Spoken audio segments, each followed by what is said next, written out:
Pemirsa, Gubernur Bali Wayan Koster menyatakan akan segera merespon 6 poin tuntutan Forum Perjuangan Driver Pariwisata Bali yang sempat melakukan aksi damai di kantor Gubernur Bali pada 25 Februari 2025 lalu.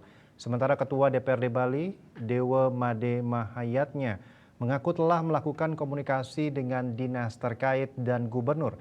Pihaknya berharap hal ini segera dibahas agar tuntutan para driver pariwisata ini dapat segera diperdakan. 5.000-an orang driver yang tergabung dalam Forum Perjuangan Driver Pariwisata Bali, Selasa 25 Februari kembali datangi kantor DPR RI Provinsi Bali untuk menagih janji para anggota Dewan terkait 6 tuntutan yang disampaikan ke DPRD Bali pada aksi damai pertama yang dilaksanakan pada 6 Januari 2025. Pada kesempatan tersebut, massa diterima oleh anggota dan Ketua DPRD Bali Dewa Made Mahayatnya di wantilan gedung DPRD Bali di Renon Denpasar. Dalam kesempatan tersebut, para pengunjuk rasa kembali menegaskan dan memberikan waktu 6 bulan kepada pemerintah. Dalam hal ini, Gubernur dan DPRD serta Kadis terkait agar dapat membahas 6 tuntutan mereka agar segera menjadi diperdakan. Ditemui terpisah usai memimpin rapat paripurna ke-9 DPRD Bali, pria yang juga akrab disapa Dewa Jack ini mengaku telah melakukan komunikasi dengan berbagai pihak diantaranya Bapeda, Dinas Perhubungan Bali, Kominfo, termasuk dengan Gubernur Bali Wayan Koster.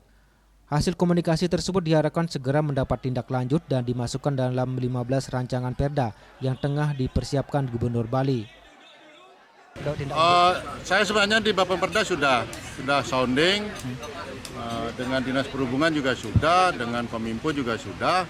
Tadi juga saya sounding dan itu diutamakan kan ada 15 perda yang segera kita akan kerjakan dan mudah-mudahan itu diurut 1, 2, paling gede lah 3 dalam legislasi kami atau di Bapemperda kami.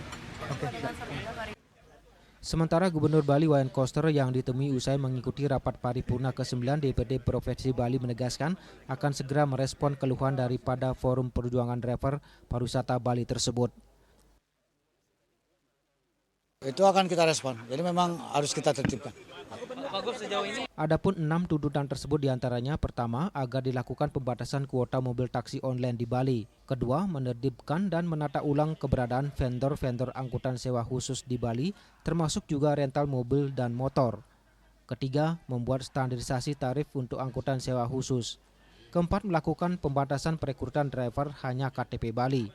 Kelima, mewajibkan mobil pariwisata bernopol Bali atau plat DK dan juga memasang identitas yang jelas di kendaraan.